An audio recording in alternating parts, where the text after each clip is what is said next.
welcome back to Diverse Conversations. This is Ashka Patel. Thank you so much for joining me again today. And before I forget, thank you very much for your feedback, your support, and your encouragement with our last episode. The episode has received a lot of love, and thank you all so much for that. And that motivated me to really, start this new series where I will be featuring some incredible Canadian pharmacy innovators and really learning from their journey of what motivated them, what inspired them to take a path less traveled.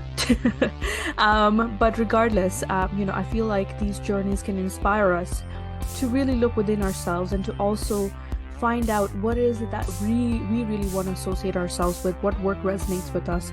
And I'm hoping that this series inspires just that. Featuring our first guest is none other than Rui Su. Rui is a pharmacist turned entrepreneur and an alum of the University of Waterloo's PharmD program. She repeatedly, after experiencing firsthand system-level barriers for pharmacists to deliver quality and proactive care in the community, she co-founded MedMe Health in 2019 with a goal to transform the delivery of pharmacy clinical services. Since then, she has worn multiple hats across product, business development, and engineering, scaling MedMe Experience to support over 20 million patient services and almost 4,000 pharmacies across Canada. Rui is also the co-author of the nationally accredited pharmacy programs and serves as a preceptor for PharmD students at the University of Waterloo and University of Toronto School of Pharmacies. She is especially interested in improving pharmacist involvement in patient care through innovative models of virtual and interdisciplinary care, and is currently authoring a series of digital health in pharmacy. You can visit more about this work at www.innovaterph.com, and I will be linking it down in the description box below as well. And just to give you a bit of what MedMe has truly achieved, because I recall this venture not too far ago, where I had met Rui and we had discussed about this venture. But since then, MedMe has truly grown, and it's one of those proud ventures that we can call truly Canadian. MedMe Health is building the operating system for the pharmacies of the future, transforming traditional dispensing locations into integrated community healthcare hubs. So far to date, MedMe has facilitated over 20 million unique patient interactions at more than 3,600 pharmacies, including our big chains such as Rexall, Shoppers Drug Mart, Coutu Group, Guardian IDA, the Medicine Shoppe, Remedies, RX, and Pharmasave. So it gives me immense pleasure to welcome Rui to the show, and I can't wait for what we're going to unpack. As I shared, Rui and we go a while back, but at the same time, it has been incredible to see the journey of you have, kind of traveled in this last 2 years, of at least, that I have known you, Rui. And let me just say that I am impressed, amazed at the power, innovators and leaders, especially women leaders, have in bringing a vision to life. And thank you so much for joining us today. I really look forward to our conversation. And, I think we have a lot to unpack. So let's start unpacking. So first of all, thank you so much for having me here. It's definitely wonderful to see also what you've been able to do within the pharmacy space and in promoting and elevating voices over the last couple of years. And I'm just excited to be here and have our conversation. Oh, I love this. Thank you so much, Rui. And, without further ado, let's get started. I really want to hear your journey. I think that's one thing we definitely like to highlight, because I feel like, your journey inspires people, because so many others may be facing the same challenges that you may have faced. And, let's dive in with that aspect first. Like, what was your journey like from pharmacy school to where you are today? Yeah, it's always an interesting one when you kind of look back at your trajectory, and it was never something that I had thought for myself. So I think I have to first get that out there, because people ask me this all the time. And, we have this archetype of founders being, I've always wanted to be a founder. I've wanted to own my own company. I've wanted to build this empire, but that was not me. And I need to make that very clear, because I feel like my motivation really stemmed from wanting to make systemic change and wanting to make an impact at scale. And I couldn't do that And I felt like I couldn't do that just practicing as a sole pharmacist. And this is an opportunity that came in front of me and kind of blossomed. With that said, though, my journey in maybe exploring non-traditional pathways within pharmacy has always been present, especially during pharmacy school. I just had a passion and an interest for technology, for looking at the way we could use different tools or innovations that were happening outside of the current pharmacy landscape, to see how we could better transform our practice and better transform our workflows. And so I engaged and was part of a number of different hackathons and different student groups, and also looked for internships in non-traditional pathways as well, that really opened up my world to see what was possible and what was going on in the healthcare innovation space, and what were some other trailblazers doing that was different from maybe what I traditionally saw of what pharmacists did. And so that really set a foundation for my interest and some experience within this space. But I could not find an opportunity, full-time opportunity in a non-traditional space like after I graduated. And that was a very challenging thing, because I felt like I had acquired all these different experiences, but I applied to all these health tech companies within the Canadian ecosystem and were just rejected because they didn't see the value that a pharmacist would bring. They just saw you as a clinician. They didn't see you as an asset that was malleable, that could be kind of utilized in many different ways. And so that was very challenging for me, being this naive, freshly graduated individual coming in and having all these hopes and dreams of, transforming things at scale, but kind of being rejected at every turn.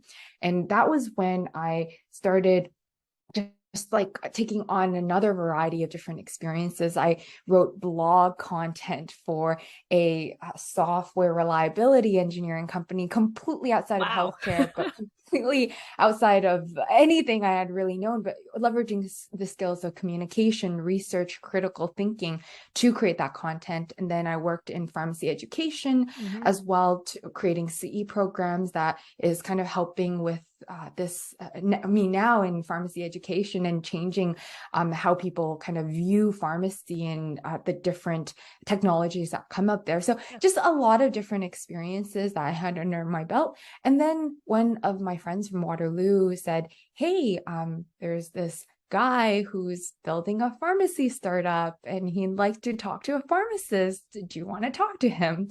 Like, sure, of course. Like, let me be open to all the opportunities out there.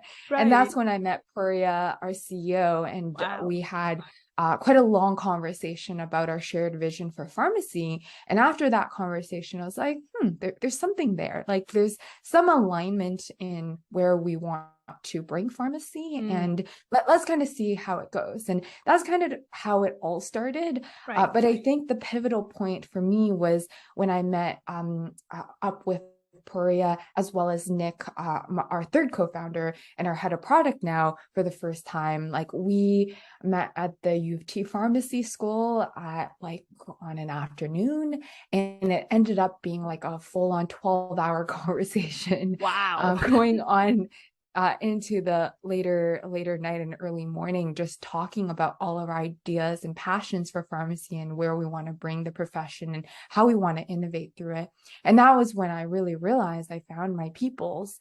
And that's kind of how it all started, and having kind of the support and momentum with my co-founders to move forward and kind of innovating within this space. And if anything, that's kind of the initial founding story of MedMe and my own journey from the beginning. Wow, what an incredible journey. And I think if I can pick a few themes from it, is you're persistent. And I really like that about you, because I think that's one thing we often miss, when we're trying to bring about a change, be it a personal change or professional change or whatever it is. But you got to be persistent with that dream that you have. And no matter how many rejections you must have faced, you continued to try and remain open to doors. And I think that's one great advice that I can definitely take out from this. But there were a lot of others, but we'll touch on them as we go through our conversation.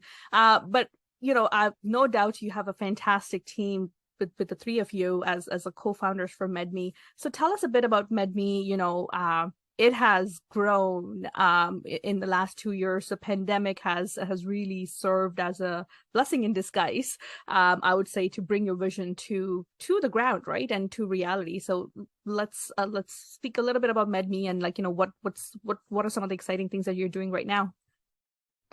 Yeah, for sure. I mean, where to start with that? The short version really is that we set out to create an operating system to transform pharmacies into full-on community health hubs. That's kind of the short version, and the long version is that we had this idea to find ways through leveraging technology to really enhance pharmacy workflows so that pharmacists can deliver clinical services at scale. And that's looking at documentation automation, workflow efficiency, being able to increase digital presence of a pharmacy by leveraging a scheduler and all of the efficiencies that come with that. Yes. And for us, that was a hypothesis that we had back in early 2019, as well as moving on to early 2020 in January, when we pivoted from a B2C business model to a B2B business model, selling directly to pharmacies. And so that was before the pandemic that we had this overarching ethos. And I think it's important to note, because we did have a lot of growth during the pandemic because things were changing on a dime and pharmacies needed to adapt in ways that they never had before.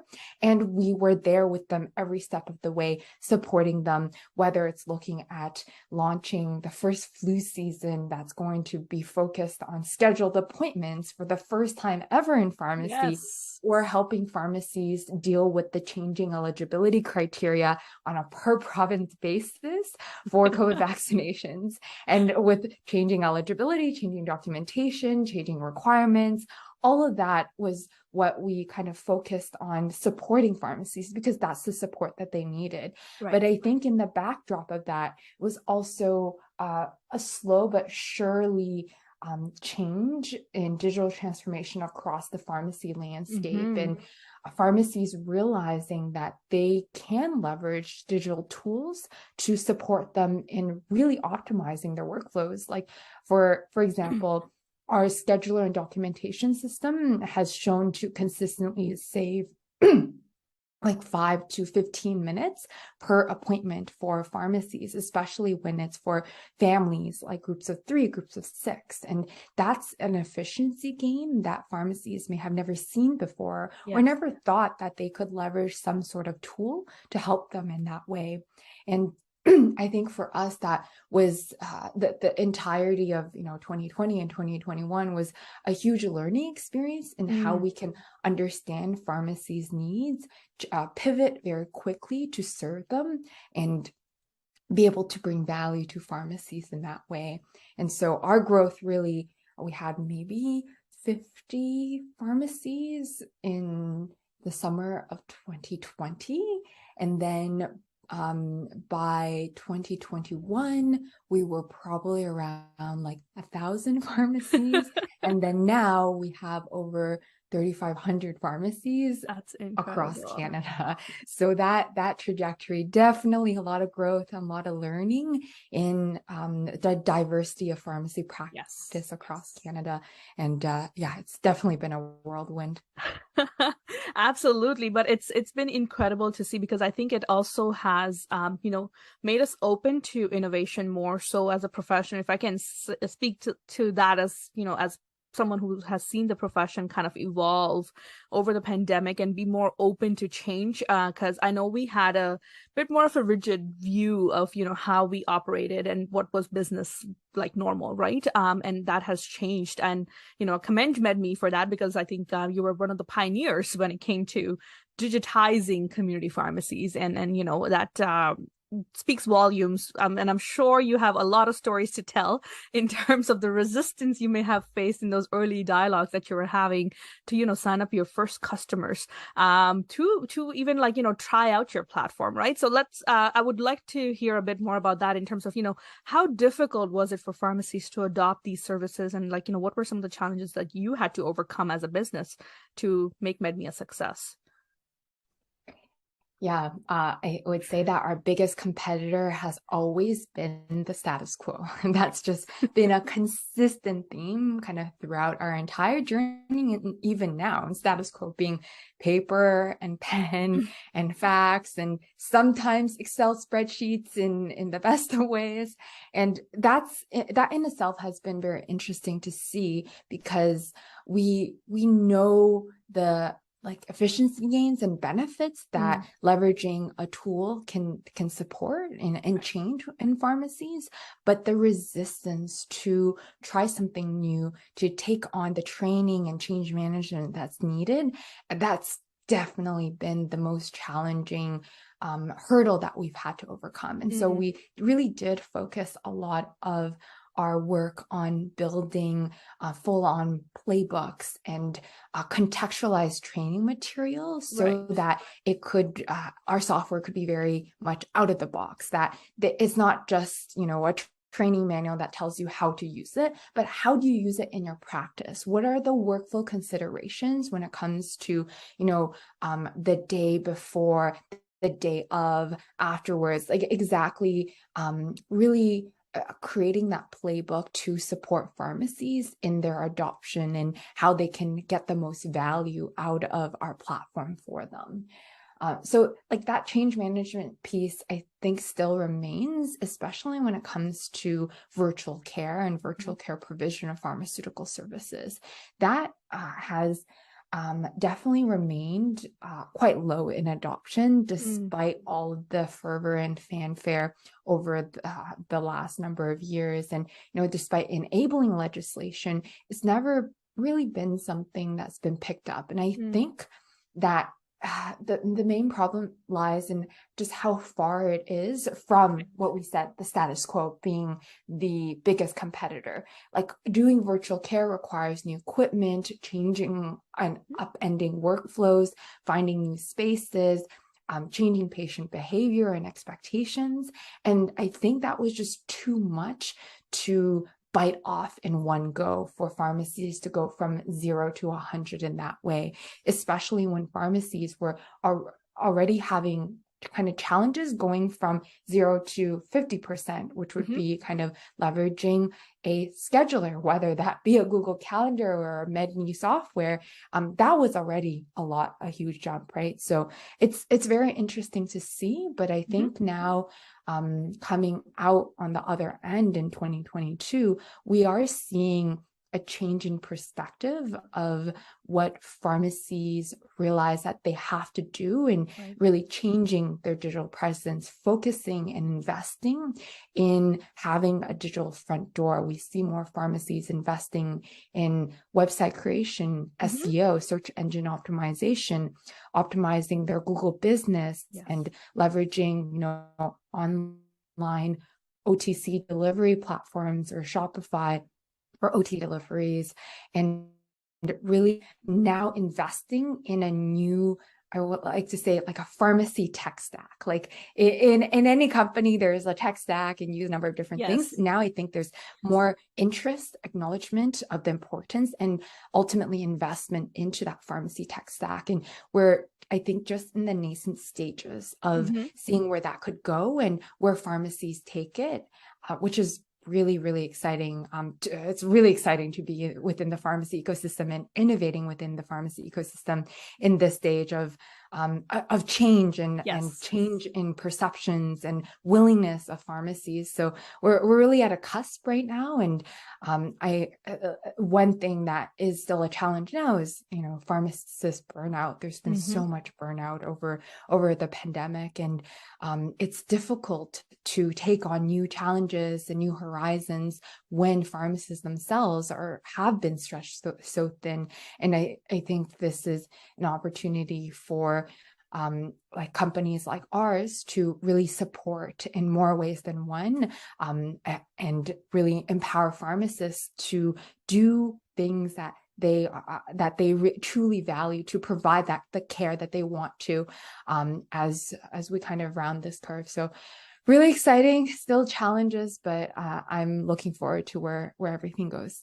Absolutely, absolutely. And I can so agree with you. I think the biggest competitor continues to be status quo because it's where the comfort is, right? But then for us to make any changes, we definitely have to take that leap of faith. And I think platforms such as MedMe provide that, kind of a secure landing, if I could say that. At least you will know that you'll have somebody that you can rely on who understands your workflow, because obviously and I think what I am seeing, and it's a very positive change in our profession, is we are becoming more open to change, and we're becoming more knowledgeable about the different technologies and the impacts they have on the work we do. And I think if we are able to somehow cater to that awareness and that empowerment, and allow pharmacists to become more in tune with technology, but at the same time also making sure that the technology is created so that the workflows are truly optimized and not just, on paper optimized, right? Because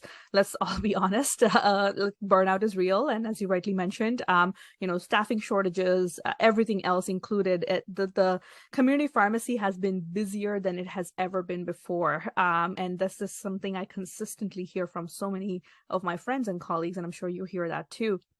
So anything that can help reduce even a second or 2 seconds or 3 seconds off of something that you're doing would make a huge difference when you're looking for it from a volume perspective. So thank you for bringing that change that was so needed. And I think I'll jump to that because obviously there's challenges to entrepreneurship, absolutely, but then there's always some really good highlights and achievements that we should always celebrate, because I think that gives us the motivation to then go move forward, right, from this new high that we have. So what are some of the highlights and achievements from the pandemic, especially for MedMe? Anything for you, from a personal, professional perspective as well? Yeah, thank you for giving me the opportunity to share that. I think maybe celebrating our achievements is not something I'm too used to doing, given my background. And my mother would always say, no, you should have to look at how you can improve. And Yes, celebrations of what you've done isn't too common. It's But done with. I think, yeah. I think one thing that comes to mind as kind of a proud moment for myself and for MedMe is when COVID vaccines were first available in pharmacies in Canada. It was in Alberta, and Alberta was the first province to be able to launch it and offer it to patients through pharmacies. And our team, worked around the clock to get things up and running. So we had a working live waitlist and booking page with full eligibility and documentation prepared for patients on the first day that once the government made the announcement, our pages were live, and all of the MedMe customers had their pages kind of up and ready to serve patients and reduce phone calls and all of that, versus certain other pharmacies and our competitors weren't ready. And I felt genuinely so proud of our response. To support, patients and the general public, and being prepared and being an agile startup to be able to do that in such a timely manner is something that I hold very dear. And I still have a screenshot of because everything was virtual. So I have a screenshot of kind of our page and the competitors' pages on that day. And it's something that still moves me to tears when I tell it to new onboards, because it really cuts to the core of why we are doing what we are doing and the impact that we want to make at scale. So that's one story I definitely want to get out there. I think perhaps in terms of numbers, just I believe in 2021 alone, our platform supported the scheduling and administration of over 2.2 million COVID vaccine doses. That's So amazing. a lot of COVID vaccinations, and to date as well, we've had over 20 million unique patient kind of visits and interactions with our platform. And I just think about the scale of that, and like the scale of 20 million people is really insane to me, and is something that you're able to see now with this digital landscape. But just to think that's something that Nick Puri and myself had an idea of Yes. back, just a couple of years ago, is now able to impact this many patients and number of thousands of pharmacists and making their workflow easier. Mhm. That's something I'm really proud of, and really like proud of my team for coming together to make this happen. Absolutely, absolutely. And I think that's definitely an achievement worth celebrating for years to come, right? I mean, I can relate from an coming from a South Asian background myself. I know like we don't celebrate successes as much. It's more like, okay, you're done that, now move on. Achieved one checklist, done next. So I can completely relate to that. But at the same time, I think it's important to celebrate, and what you achieved with that, with what you shared, is it's incredible. From a startup, and I think like really you, like, you had a MVP at one point, and like from there to kind of become ready to launch, and be live and ready to go on the day that it needed to go. I think it's spectacular. It speaks volumes to, as you said, it's rightly a team effort, absolutely, but at the same time, it speaks to the passion you bring to the table, and that has always, it's a quality of yours that I've always admired. Is you're very passionate, and I love that about you. And I think it also is why you are an inspiration, right? Because I think what you have achieved is no small feat, Ree, and I think you should celebrate that every single day. But given I'm sure, just like myself, there's a lot of other pharmacists, especially women pharmacists, who look up to you, and because of the many hats you wear as an innovator, as a pharmacist, as an entrepreneur. It would be great if you could shed some light to, what motivated you to, I guess, well, not necessarily motivation, but it's like, what inspired you to challenge the status quo? And I guess this is more from your own kind of like personal perspective, like, from you as a pharmacist, like what really motivated you. You did allude to this a little bit earlier, but I think, as a leader, you've grown strength to strength, and it would be great to hear how did you keep your head up with all the challenges that you faced, and to reach the stage that you're at today. I would say that my North Star throughout all of this was to build a better and more scalable, sustainable, patient-centered future for pharmacy. That was my North Star pre-startup, during the startup, and still now. And these are values that are mimicked and shared across my co-founders and across the company in the impact that we want to make on the healthcare system as a whole. So that's really been the North driving star. Now, just because you have a North Star doesn't mean you don't stumble and you don't feel like you are not good enough, that you can't continue, that you want to give up. And I've had my fair share of all of those feelings throughout the years that I've been in this journey. And it's been hard. It's been a real roller coaster. And I've been stretched in ways that I never thought I would. I feel there's this thing that we say where we grow 10 times every 3 months. And that's because we have to pick up new skills. We have to do things we've never done before. We have to have really tough and difficult conversations and make very difficult decisions on behalf of the company in order for us to secure this North Star future that we have for the pharmacy ecosystem as a whole. And I think for me personally, one of the most difficult mental barriers I had was this mental belief that I held of myself as just a clinician, that I didn't fit the mold of what a traditional entrepreneur, founder from that like maybe dropped out of an Ivy League school, or is an engineer, or was an engineer at Facebook, Apple, or Netflix, and they started coding something from their garage and then they built something big. That's not something that I ever saw in myself or really saw shown too much in the media of like a founder. And I think breaking that mold or breaking that box I had put myself in as I am a clinician Right. Was probably the most difficult part, because it's easy, whether it's personal or society or just what you know of, like this is my box, this is my line. I'm interested in these things, but I am a clinician. That's really the hardest piece to break out of, to see how many transferable skills you have as a clinician, that being a founder doesn't mean you have to look or act or have these different pedigrees or experiences. That what really being a founder means to me is solving real problems at scale and really understanding what those problems are and rallying a group of people to change that, like one brick at a time.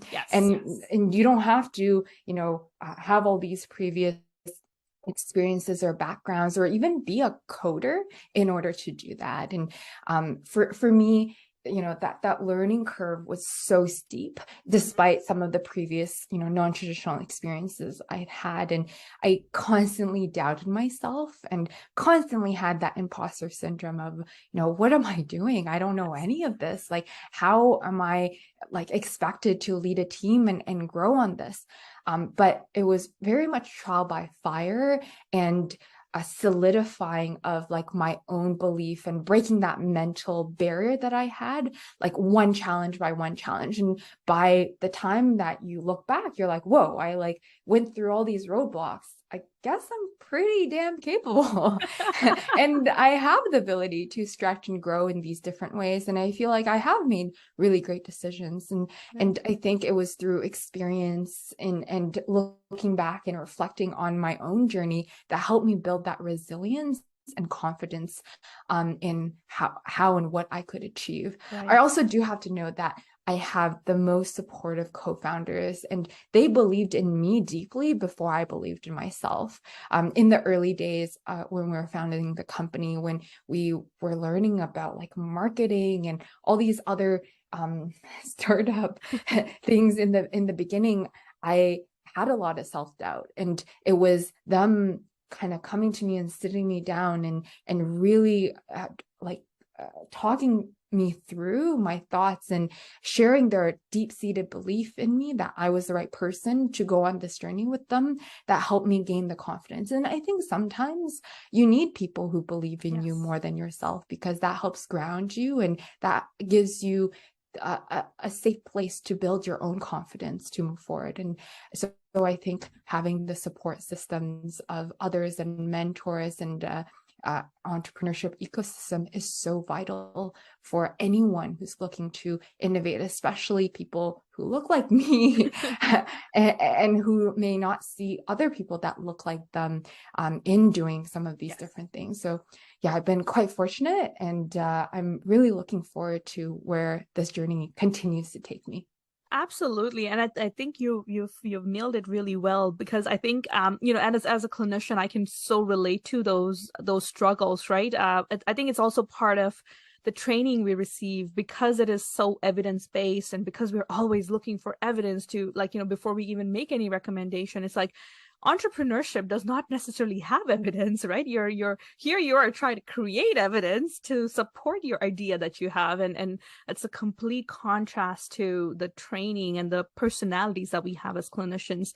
And definitely takes a bit of time to break that mold, to kind of feel comfortable with the uncomfortable.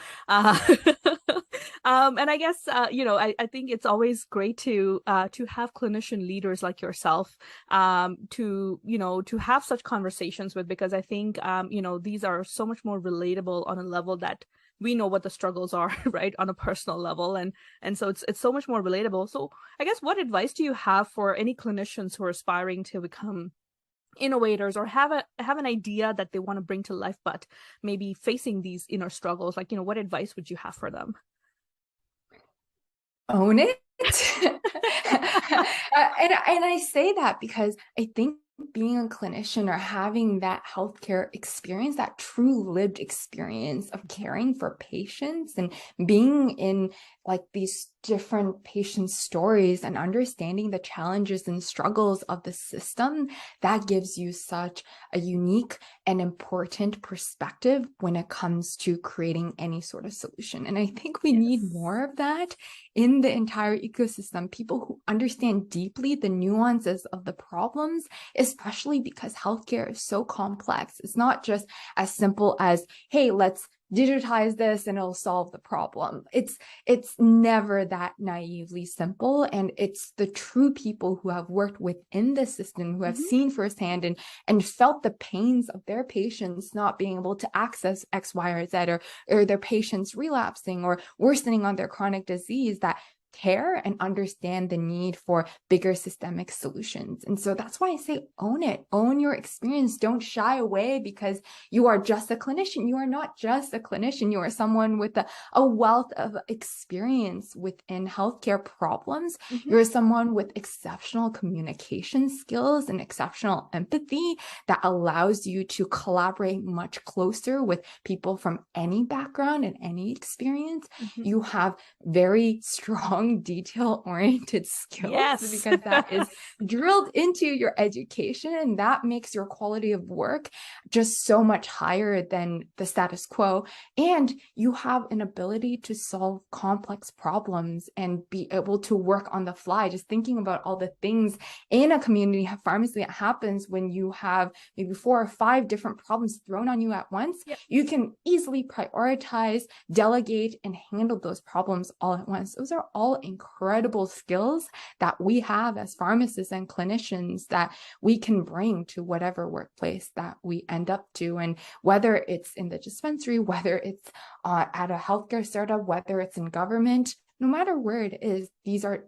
definitely skills that we can own and we can use to empower change within wherever we're working in. Absolutely. Absolutely. I couldn't have said that better. Thank you so much for that. Because I think, that we have, and I truly believe in what you just mentioned, is like we already have those skills within us. It's just a matter of, being comfortable with the uncomfortable, if I can repeat myself.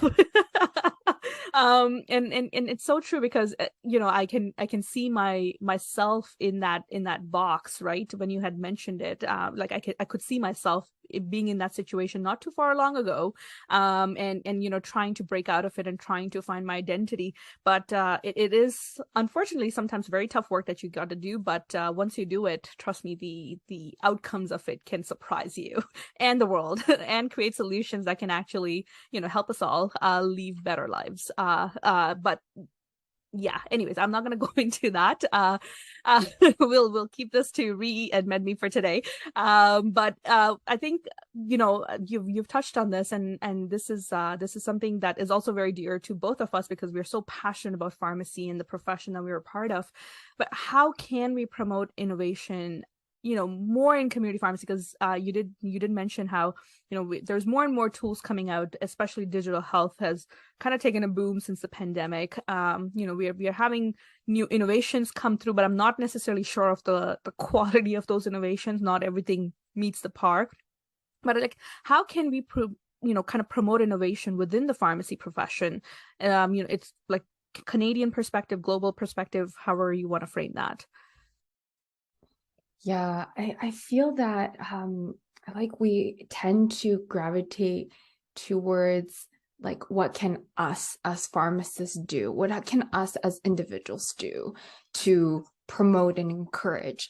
But I feel like I want to put out there in the universe that the onus needs to be within the system as well, that the systems aren't necessarily optimized or even like enabling of innovation and entrepreneurship. Like we talk about this box, right? And it's very difficult to color outside the lines or go out of that box when this box is imposed on us very strongly from certain disabling legislation or specific like government requirements. And we know that it's often when you color outside of the box, when you're exploring new things, that innovation happens. And so if the box is so stringent, how do you get innovation to happen within that?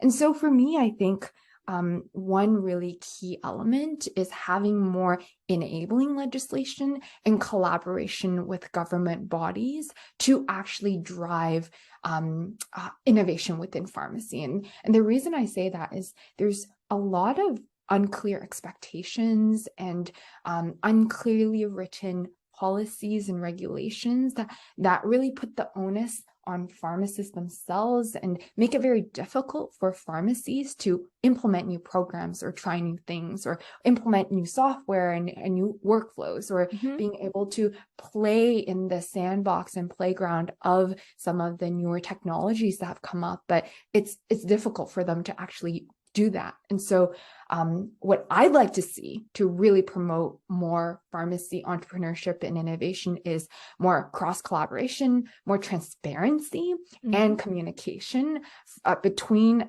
government organizations and pharmacy, so that we can actually have the room to explore and test out new models of care and allow like a collaborative conversation and a relationship to see how we can make things better and what are the must-have considerations, because I understand that they're very worried to make sure safeguards are in place. So how can we set clear best practices and standards to ensure that the most important safeguards are in place when it comes to patient data and pharmacist workflow, so that pharmacists are educated and very aware of the best practices needed, but then also provide that flexibility, that malleability, and that conversation to move forward the profession. Because I think if we don't have that, then pharmacists will always be scared of being reprimanded. They'll be scared of coloring outside the lines, and we won't be able to have the innovation that we need. I think one second thing that's also really important that has been a huge hindrance for pharmacy innovation is the closing off of pharmacy data and how not interoperable it is. And so if we have all of the patient pharmacy data enclosed in archaic pharmacy management systems that haven't really innovated in a number of years, and it's like drilling teeth to try and get that data and that information, and it's only held by a few players within the market and held very tightly by these few players, that's going to hinder innovation no matter who is doing the innovating. And ultimately, upholding this information and not passing it or allowing for better integration ultimately hinders patient care and hinders ourselves as a profession. So I would like to put into the ether that let's not only put it on ourselves as what we can do as pharmacists. So we've done a lot of advocacy. We have a lot of different communities, and pharmacist entrepreneurs are growing at an expansive rate. But I think we need system level change. I agree 100,000% if I could.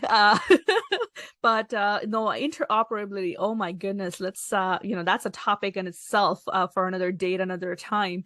But I so agree. Like, I feel like the data is so packed that and that has always remained one of the biggest challenges for a profession, is because we cannot necessarily evaluate our impact unless we have access to that data. And maybe that's one of the reasons why we have not been able to define ourselves more clearly, in terms of what can a pharmacist bring to the table, or what can pharmacy do for the healthcare system. And yes, the last 2 years have been great, but I think it's also because of the pandemic that we were kind of tapped into. Had it been other circumstances, I always wonder if that would have been the case or not. But kudos to all the work that has happened. MedMe has also helped, in kind of helping that pharmacy wave and making sure that pharmacies adapted so that they could provide those necessary services during the pandemic. but definitely a lot of room for us to improve and explore. And if anything we can take away from our conversation, you've shared some great insights. So I'm sure you've inspired a few minds to bring their ideas to life, and I'm hoping that we'll see those fruits come to life in the next few months, if not in a year or so. But as we wrap up our conversation, I always ask these questions to my guests because I always want to pick your brain in terms of, how do you describe the future of pharmacy in the next 5 years? I think it's an exciting time, but it very much depends on like what we do, and what we're able, the change that we're able to make. Like, I think there's always two sides to it. There's the patient side and there's the pharmacist side. We talked a lot about the pharmacist side and the changes that pharmacists are making, but we haven't really touched upon the patient side. And I think the patient side is really what also drives transformation. And we see now in 2022 that there's such a normal for all businesses to have a digital presence. I think we see that in banking. We see that in restaurants. Now, like when you go to a restaurant, do you call them? No, you go to their open table or whatever, you make a reservation, put yourself on the wait list. Even when I walk in, you put yourself on a wait list, right? That's QR codes. That's all normalized, and expectation is there now for what patients and individuals expect of the businesses that they frequent. And so I think there's a huge opportunity here for pharmacies to step up to this new expectation and being able to leverage some of these digital channels to drive and diversify their revenue away from kind of purely focusing on dispensing, being able to look at, say, what we talked about earlier, like online delivery platforms, whether or payment systems for out-of-pocket clinical services that are being done, and really being able to engage their patients in that digital landscape by having that digital front door. I think we also are seeing a change, and we do have to press for this change where there's that behavior change of people, instead of, calling a pharmacy as the first line to do anything. And we know how much that hinders the workflow and how disruptive it could be. Can we funnel, this interest to other ways to present that information, action on that information, without just purely like patient to pharmacy phone call for anything that's needed? And for example, like when we look at minor ailments coming up in Ontario, the patient demographic for minor ailments is going to be quite different than, a regular patient demographic for the most frequent service, like a flu shot, right? And so when we look at this age demographic, how do they expect to get information? How do they expect to get care? What do they value? And so can we think about new ways to connect and be there for these people in the way that they're more used to being connected? And so I think that's definitely the direction for patients that we're seeing the demand. And I look forward to that transformation happening more and more from the pharmacy side and in landing to that digital model. I think on top of that, though, as well, you see the future kind of driving towards a hybrid model. I don't think there will, for pharmacy, there'll ever be kind of, you have your venture-backed online pharmacies that are focused on cost and convenience, but I truly believe that the future of pharmacy is focused on how can we best leverage the physical brick and mortar stores that are truly community health hubs for patients, where especially in rural communities where there is no doctor's office for many kilometers, this is the place where people go to get care. So how can we build on top of that and not see things as so black and white as digital or physical? How can we really build that hybrid model to optimize for the things that can be digitized or automated, but then focus on the areas, especially when it comes to chronic disease management, that we do best at, that pharmacies can really diversify their revenue in? And I think that's the real opportunity for pharmacies that can really leverage this hybrid model, bring in that tech stack that works for this new wave of patient behavior and expectations, as well as really diversifying their revenue away from just dispensing, because we see consolidation of players within the pharmacy ecosystem. We see huge amounts of money being put into vertical distribution of drugs when it comes to online pharmacy players. So it's going to be very hard for your independent pharmacy to compete with these Goliaths. And so where is the opportunity? Where can especially independent pharmacies drive their value? It's really in looking at this change that we're seeing and adapting to that and being open to bring in new tools to change the way they work, and really innovating and exploring and coloring a little bit outside of the lines, because that's when we can further define or make that box bigger by showing how things can change. And that's really how we convince government and reimbursement to provide us compensation for a lot of these things as well. Absolutely. Wow. You've painted a beautiful future. Thank you for that. And I'm really hopeful that that's the future that we're headed towards. I agree with you. Like the hybrid model is the way to go, and if anything, it actually will help us achieve better patient outcomes than just a completely virtual or a physical model that that you described earlier. And I guess you have touched a bit briefly on this while you were answering that question, but like, what is the future of digital health technology, I guess, in the next 5 years? Like, what are some trends that you see that will gain prominence over the next 5 years? It's really interesting, and the space is rapidly expanding as well. We know that, and it's also probably hurting a little bit by this global recession that we're in, and the reduction of venture money. And so for newer companies, it's a lot harder to get funding to take their first steps. And so we're in a very interesting and dynamic space where there are, big movements in the kind of the online, like prescription based, like item based space, where it's a lot of investment in that distribution and in automating that distribution and making the per unit cost cheaper. There's definitely a lot of investment in that, and we'll definitely see that both from the pharmacy and consumer lens. But we also have, I think, outside of the pharmacy space, within kind of the medicine and other space, like a lot more integration and interoperability. And I bring this back is because we see how much that's grown within the medical and primary care space, but we are so lagging in the pharmacy space. And because the frameworks, like the FIRE framework, for instance, for integration has been set for a number of years, it has enough of a foundation for innovation to occur and integrations of, say wearables or et cetera, to connect to that. Versus we don't even have a foundation, and we don't have a common language right now in pharmacy. It's going to make it a lot harder for any sort of standardization or consistency moving forward there. So, to answer your question, you see this happening within the digital health space, and you're seeing that mass amounts of data being able to show patterns and analytics in how care is delivered and how we can optimize care.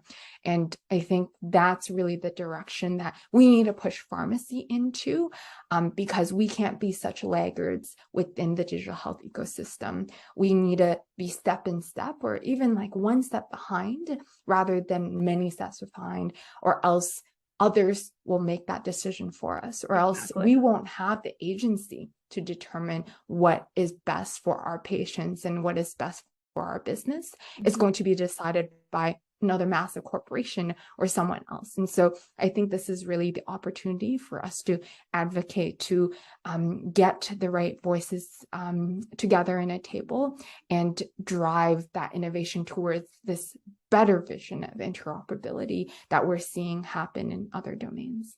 Absolutely. I so agree. And I'm hoping that, that's as a profession, we're able to kind of steer our profession to that direction where, at least we can bring ourselves up to speed so that, and healthcare digitalization is also fairly new, right? Where the pandemic kind of pushed that whole wave. So it's still not too late for us to join the party, if I may say that.